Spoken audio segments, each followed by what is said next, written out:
सबसे पहले मैं आप सबका स्वागत करता हूँ, जितने भी हमारे प्रेस के साथी आए और इनके सहयोग की भी प्रार्थना करता हूँ। आपका सहयोग, आपका समर्थन हमारे लिए बहुत अहम महत्व रखता है और मुझे पूरा यकीन है कि अब दूध का दूध और पानी का पानी करेंगे, ऐसा मेरा विश्वास है। साथ में मैं कांग्रेस हाईकमान का, शीर्ष नेतृत्व का दिल की गहराइयों से धन्यवाद करता हूँ कि उन्होंने सर्वसम्मति से आदरणीय बहन सुधा भागवत जी को जनता की भावनाओं को देखते हुए यहाँ से उम्मीदवार बनाया। मैं आपको विश्वास दिलाता हूँ पूर्ण रूप से निष्ठा और ईमानदारी के साथ जनता के सहयोग से, जनता के आशीर्वाद से जब ये कामयाब होंगी तो हमारे इलाके की कोई भी दिक्कत नहीं बचने वाली। एक एक चीज का हमें पता है, पिछले 5-10 साल के अंदर क्या हालत हुई है इस शहर की, ये आप मुझसे बेहतर जानते हैं। विस्तार में जाएंगे तो मैं बहुत लगेगा। बहुत ही जल्द, जैसा कि आपको भाई संजीव भारद्वाज जी ने बताया, जो मैन्युफैक्चरिंग कमेटी के मेंबर भी, हम अपना मैन्युफैक्चर जारी करेंगे और उसमें हम पंचकुला कॉर्पोरेशन में क्या क्या करेंगे वो बहुत विस्तार से हम आपके साथ डिस्कस करेंगे। और मैं आदरणीय राव नरेंद्र जी का भी धन्यवाद करना चाहूँगा, जो हमारे प्रधान भी हैं, जिन्होंने आज बरवाड़ा ब्लॉक से भाई विजेंद्र शर्मा जी को बरवाड़ा ब्लॉक का अध्यक्ष बनाया और पंचकुला ब्लॉक से भाई अनिल मेहता जी इनको यहाँ का प्रधान बनाया। मैं उनका आभार प्रकट करता हूँ। धन्यवाद। द्वारा आपको प्रत्याशी के रूप में मैदान में उतारा गया है। पंचकुला नगर निगम के लिए एक मजबूत दावेदार के रूप में आपको माना जा रहा है और खास तौर पर तब जब महिला आरक्षण बिल का मुद्दा उठा हुआ तो कांग्रेस ने कहीं ना कहीं साबित किया है कि किस तरह से महिलाओं को वो प्रमुखता दे रहे हैं। क्या कुछ कहना चाहिए? देखिए, महिला आरक्षण जो था, सबसे पहले ये मुद्दा कांग्रेस ने उठाया था 1992 में। 73 संशोधन किया गया और उसके द्वारा महिलाओं को पंचायत में और नगर निगम चुनावों में 33% की भागीदारी दी गई। 92 में किया गया, प्रस्ताव रखा गया और 93 में इसको लागू कर दिया गया। कोई भी चीज़ अगर हमें कानून बनाना है या महिलाओं के लिए या किसी के लिए भी, तो उसको साथ के साथ जब तक इम्प्लीमेंट ना हो तो उसका कोई यूज़ नहीं है। उसके बाद 2018 में हमारे राहुल जी, नेता प्रतिपक्ष राहुल जी ने और सोनिया जी ने लेटर लिखी मोदी जी को कि ये मुद्दा उठाया जाए, क्योंकि जब हमने 2010 में इसको दोबारा से रखा तो उस समय 33% आरक्षण विधानसभा और लोकसभा के लिए, तो उस समय जो था राज्यसभा में पास हो गया और लोकसभा में ये मुद्दा नहीं पास हो पाया, प्रस्ताव नहीं पास हो पाया क्योंकि हमारी वहाँ मेजॉरिटी नहीं थी। तो 2018 में लेटर लिखी गई कि 19 में महिलाओं की भागीदारी मिले और महिलाओं को इसका बेनिफिट मिले, तो लेकिन इन्होंने कोई सुनवाई नहीं की। जबकि 2014 से लेकर 2024 तक इनका बहुमत था, दोनों सदनों में बहुमत था इनका, लेकिन इन्होंने कोई भी उस पर काम नहीं किया। 2023 में जब लोकसभा के चुनाव 24 में होने थे तो 2023 में इन्होंने देखा कि महिलाएं बहुत ज़्यादा परेशान हैं और बीजेपी से परेशान हैं, क्योंकि आप देख सकते हो हाथरस का मामला हो, मणिपुर का मामला हो, तो महिलाएं जो है नाराज थी। तो मोदी जी ने सोचा अब महिलाओं की वोट कैसे ली जाए और उनको खुश कैसे किया जाए, तो उसके लिए 23 में उन्होंने ये प्रस्ताव जो है पास राज्यसभा में और लोकसभा में पास करके कानून बना दिया गया। लेकिन उसमें 2 क्लॉज लगा दिए गए, जनगणना और डिलिमिटेशन। 2 क्लॉज क्यों लगाए? अगर उनकी नियत होती कि महिलाओं को उसकी भागीदारी मिले तो वो क्लॉज लगाने की जरूरत नहीं थी, सीधा का सीधा वो पास हो सकता था। 543 सीट हमारी उसमें थी, उसके बेस पे डिलिमिटेशन की भी कोई जरूरत नहीं थी, उस बेस पे उसको लागू किया जा सकता था। लेकिन नियत नहीं थी, सिर्फ वोट लेनी थी, प्रतिनिधित्व नहीं देना था। तो इन्होंने क्या किया कि एक झुंझुना पकड़ा दिया कि सिर्फ वाहवाही हो गई वोट लेनी है, वोट मिल गई, लेकिन इनको कोई बेनिफिट ना मिले। उसके बाद हम बहुत चिल्लाए, कांग्रेस ने, महिला कांग्रेस के तौर पे मैं तब प्रेसिडेंट थी, अध्यक्ष के तौर पे थी, तो हमने जब भी संसद होता था, इनका सेशन होता था संसद का, तो हमने एजुकेशंस किए, इनको जगाने की कोशिश की, लेकिन इन्होंने कोई भी उस पर कार्य नहीं किया। हमने कहा अभी लागू करो, ये दोनों क्लॉज हटाओ और अभी लागू करो, हमें चाहिए। लेकिन नहीं, 2024 भी निकल गई। अब 2026 में जो है इलेक्शन, फिर दोबारा से 5 स्टेट के इलेक्शन थे। बीच में इन्होंने देखा कि तमिलनाडु और बंगाल में, क्योंकि बंगाल मणिपुर पास रहता है, तो वहां पे काफी इम्पैक्ट था, महिलाओं को बहुत परेशानी थी बीजेपी से, तो इन्होंने कहा उनकी वोट कैसे ली जाए। नहीं तो कोई मतलब नहीं था कि 3 दिन का स्पेशल सेशन बुलाया जाए और बुला के डीलिमिटेशन पे बात की जाए। तो इन्होंने डीलिमिटेशन की 2011 की जनगणना के आधार पर डीलिमिटेशन कर रहे थे। तो जब अब जनगणना दोबारा से हो ही रही है और उसका भी बेनिफिट जो महिलाओं को है 29 को ही मिलेगा, बेनिफिट 29 को मिलेगा, उसके बावजूद 3 दिन का स्पेशल सेशन बुलाया गया और बुला के, और इनको पता था, इंटेंशन ये था कि भाई महिलाओं को हमें देना नहीं है, और उनको पता था कि अब हमारी मेजॉरिटी भी नहीं है। और बात करते हैं कि कांग्रेस ने महिला आरक्षण बिल गिरा दिया। अरे वो नहीं गिर सकता, वो कानून बन चुका है, वो जस्ट सिर्फ लागू होना है। ये डीलिमिटेशन की बात थी जिसपे आप वो आ रहे थे, 131वां संशोधन जो आप कर रहे थे, वो डीलिमिटेशन की बात थी, ना कि महिला आरक्षण की बात थी।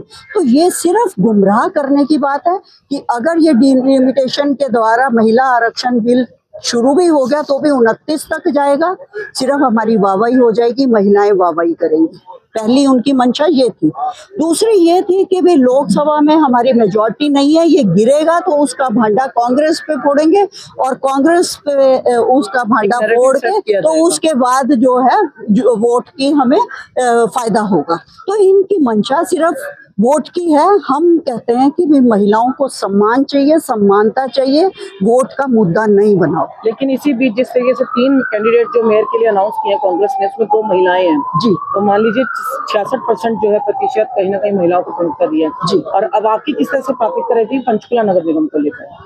देखिए, पंचकुला में बहुत सारी परेशानियां हैं, चाहे सफाई को लेके कहें, ये जो स्मार्ट सिटी बनाने की बात कर रहे थे, स्वच्छता अभियान की बात कर रहे थे, इनके जो वर्ड्स होते हैं ना, वो बहुत बड़े बड़े स्लोगन्स टाइप वर्ड्स होते हैं कि लुभाने की, लेकिन वो कागजों तक ही रह जाते हैं, उसका उस पर कोई असर नहीं होता। जो कि आम काम होने होते हैं उसमें कोई भी ये चीजें लागू नहीं करते।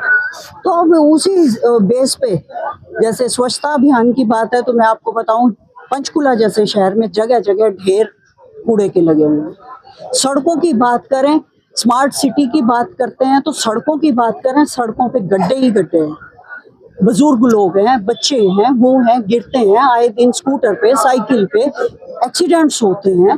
तो ये जो मूलभूत आवश्यकताएं हैं, पानी की है, सीवरेज की है, लाइट्स की है, आवारा पशुओं की है, तो ये सारी सुविधाएं मिलनी चाहिए। और आप देखिए कि पैसे की कोई कमी नहीं, नगर निगम का भी 160 करोड़ का घोटाला सामने आया है, वो जनता का पैसा है, तो जनता के ऊपर लगना चाहिए था, तो विकास दिखना चाहिए था।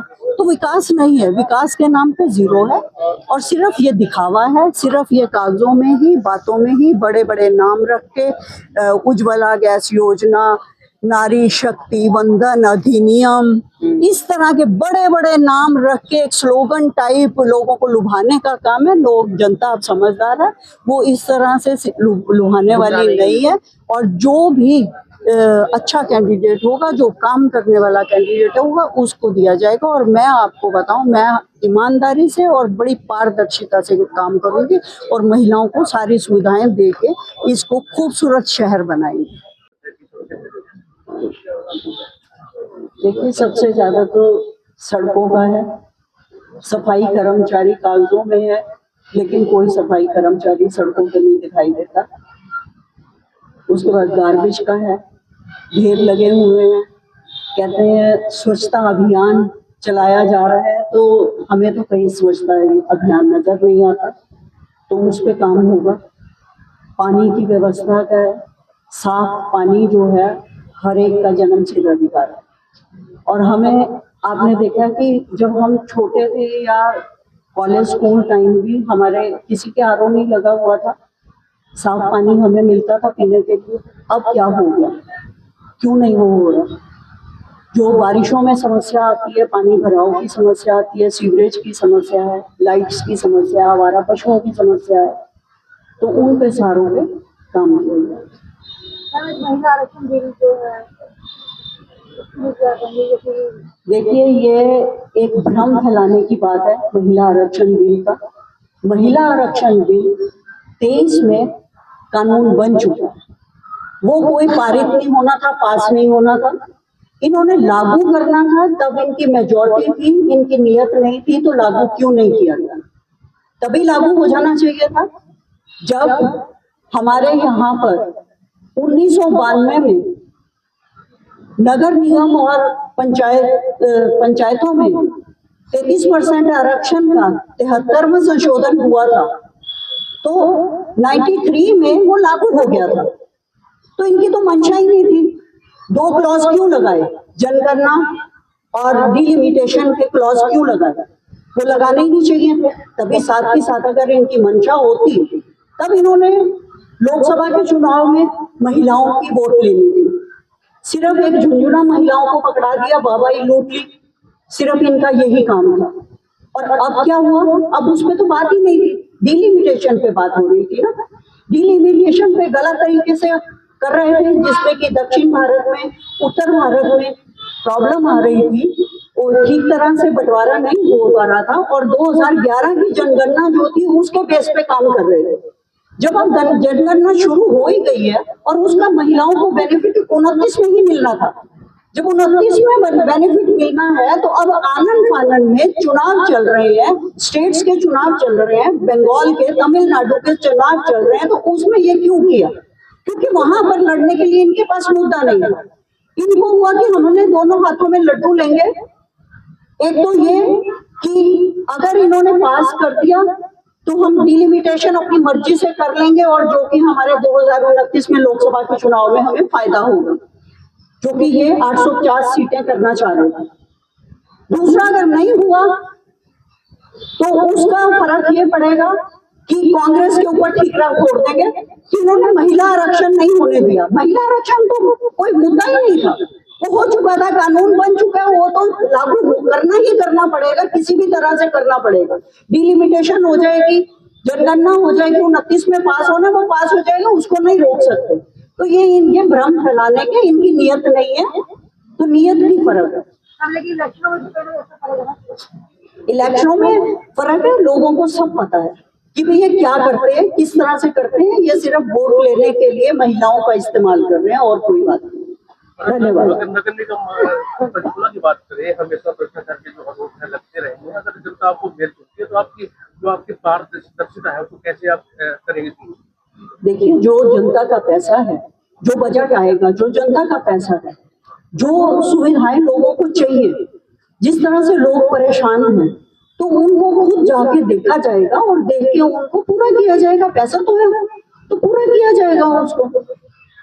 हालांकि बीजेपी ने अभी अपने मेयर की कैंडिडेट की जो है वो टिकट घोषणा नहीं करी है कि जैसे सेंट्रल गवर्नमेंट है वो बीजेपी की, हरियाणा सरकार बीजेपी को, तो कैसे देखते हैं? क्योंकि जनता के बीच में आप जाएंगे तो कैसे जनता को आप कहेंगे कि उनके आपके पक्ष में वोट करेगा? देखिए, अभी तो ट्रिपल इंजन की सरकार थी, सेंटर में भी इनकी सरकार थी, स्टेट में भी इनकी सरकार थी और मेयर भी इनका ही था, तो काम नहीं किया ना इन्होंने। इनकी नियत नहीं है, सिर्फ जुमले छोड़ने का मतलब है। आज तक 12 साल होने को आ गए हैं, अभी तक आप ये बताओ कि जो भी इन्होंने जुमले छोड़े कौन सा पूरा हुआ है? सिर्फ वो कागजों तक ही सीमित रह गए। तो ऐसा नहीं होगा। अब जनता को जवाब देना है और पूरी पारदर्शिता से और ईमानदारी से कार्य किया जाए। मैं सर आपसे एक सवाल पूछूं, जो नगर निगम में जो 160 वोट मिले तो घोटाला सामने आया था, उसकी जो कार्रवाई है उससे आप सेटिस्फाइड हो या कुछ एमसीओ कुछ नाम के सामने कुछ सारे हालांकि वो उससे सेटिस्फाइड हो या नहीं? पंचकुला की जनता जवाब मांगती है, सरकार को चाहिए कि उनके नाम पर बताएं लोगों को कि कौन कौन आदमी मैंने आपको पहले भी बोला, जब तक मेरे हाथ में कोई प्रूफ नहीं आता मैं किसी का नाम नहीं लेता, लेकिन मैं लगा हुआ हूँ, जल्दी आपको मुझे लग रहा है मुझे प्रूफ मिलने वाला है, आपको बताइए।